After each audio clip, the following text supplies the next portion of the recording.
네, 평안하십니까? 오늘도 하나님께서 주시는 말씀 통하여서 하나님께로 더 가까이 나아가는 시간 되기를 소망합니다.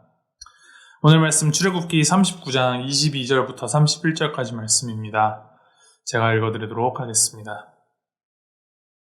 그가 에봇 받침 긴 옷을 전부 청색으로 짜서 만들되 그 옷의 두 어깨 사이에 구멍을 내고 갑옷 깃같이 그 구멍 주위에 깃을 짜서 찢어지지 않게 하고 청색, 자색, 홍색 실과 가는 배실로 그 옷 가장자리에 성류를 수놓고 순금으로 방울을 만들어 그 옷 가장자리로 돌아가며 성류 사이사이에 달되 방울과 성류를 서로 간격을 두고 번갈아 그 옷 가장자리로 돌아가며 달았으니 여호와께서 모세에게 명령하신 대로 하였더라.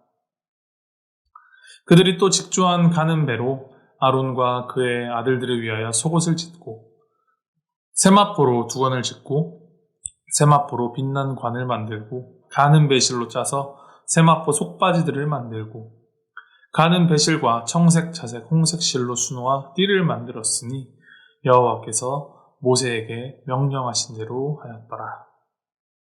그들이 또 순금으로 거룩한 패를 만들고 도장을 새김같이 그 위에 여호와께 성결이라 새기고 그 패를 청색 끈으로 관 전면에 달았으니 여호와께서 모세에게 명령하신 대로 하였더라. 아멘. 성막 건축을 마무리하면서 마지막으로 이스라엘은 이제 하나님의 명령에 따라 대제사장 아론이 입는 에봇과 그의 아들들이 입을 제사장 의복을 지어 입힙니다. 오늘 22절부터 31절 말씀은 그 의복 중에서도 에봇 아래에 이제 받쳐 입는 긴 옷과 속옷, 두건, 속바지, 띠, 관, 그런 부수적인 이제 의복들에 대하여서 기록을 하고 있습니다. 이 제사장 의복은 제사장이 하나님 앞에 특별히 구별받은 자를 나타낸다는 데 있어서 중요한 의미를 가집니다. 그런데 제사장의 의복은 단순히 제사장이 제사장이라는 것을 보여주는 데서 그치지 않습니다.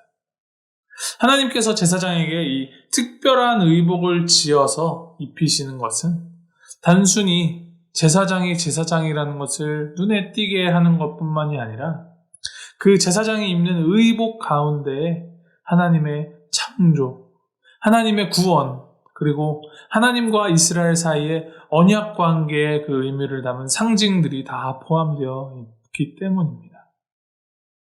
그 중에서도 이제 오늘 본문 말씀 가운데에서 가장 강조되고 있는 것은 성결, 거룩함입니다.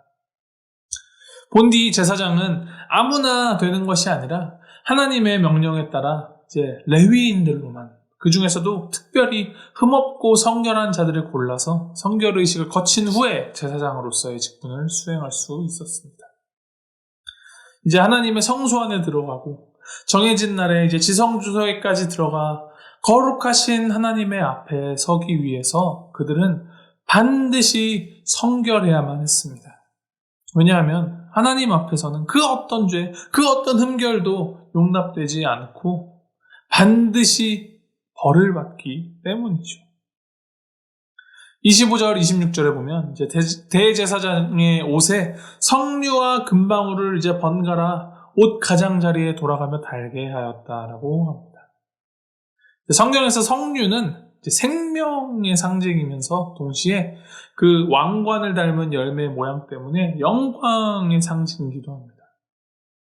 또 옷에 달린 이제 금방울은 옷을 입은 대제사장이 이제 움직일 때마다 방울이 울리며 소리를 내게 될 것인데, 이제 그것은 대제사장으로서 하나님 앞에서의 그 권위와 영광을 뜻하고, 또 동시에 대속죄일에 지성소에 들어간 대제사장이 살아있는지를 밖에서 소리를 듣고 확인할 수 있는 수단으로도 사용되었습니다.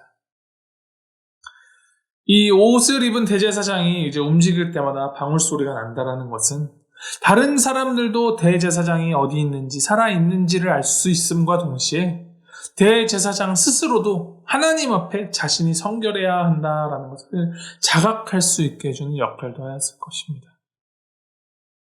하나님 앞에서 모든 자는 성결해야 합니다.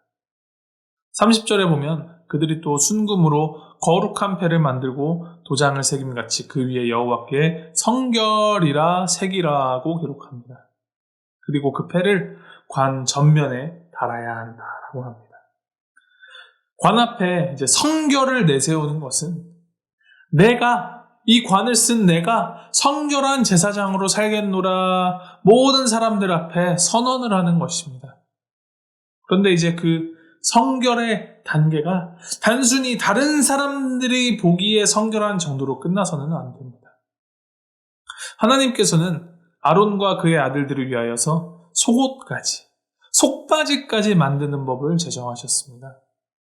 속옷은 다른 이들에게 보여서는 안 되는 지극히 개인적이고 지극히 은밀한 부분입니다. 사실 겉옷을 잘 걸치고 관에 여호와께 성결이라 새긴 그 패까지 달아 놓았으면 그 안에 어떤 속옷을 입었는지 사람들은 알 수가 없습니다.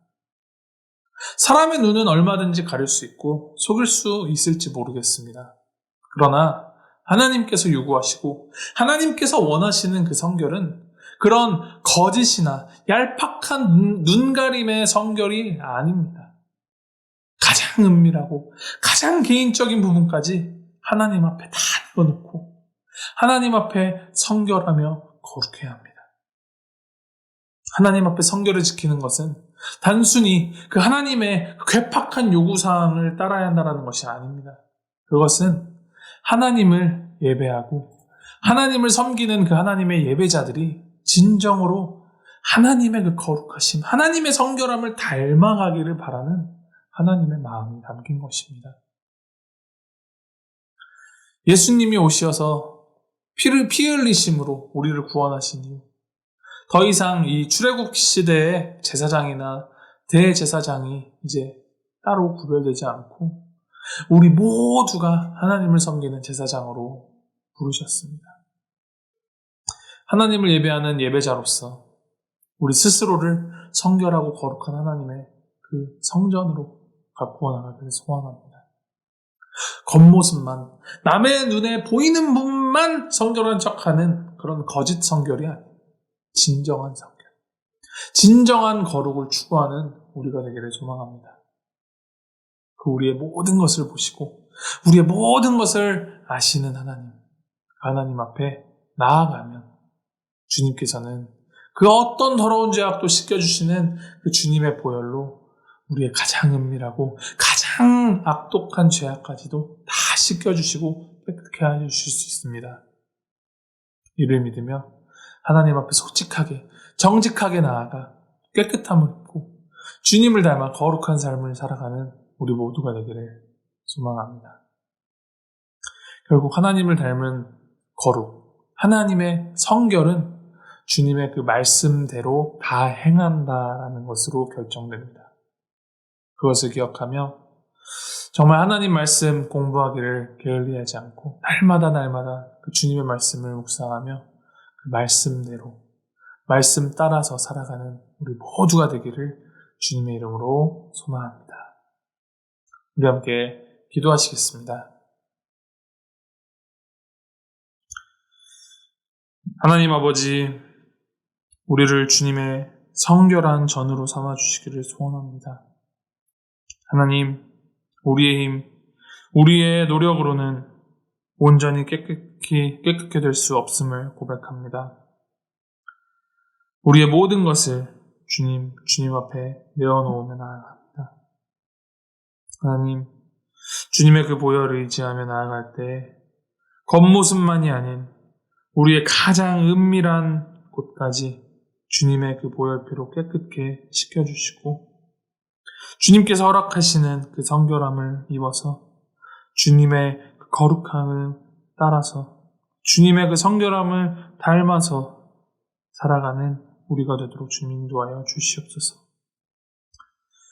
날마다 우리와 함께하여 주시는 그 하나님, 임마누엘 하나님을 기억하며 하나님 앞에 설 때 정말 주님 보시기에 합당한 삶, 주님을 기쁘게 하는 삶 우리가 살아갈 수 있도록 주님 인도하여 주시고 붙들어 주시옵소서. 예수 그리스도의 이름으로 기도하였습니다. 아멘.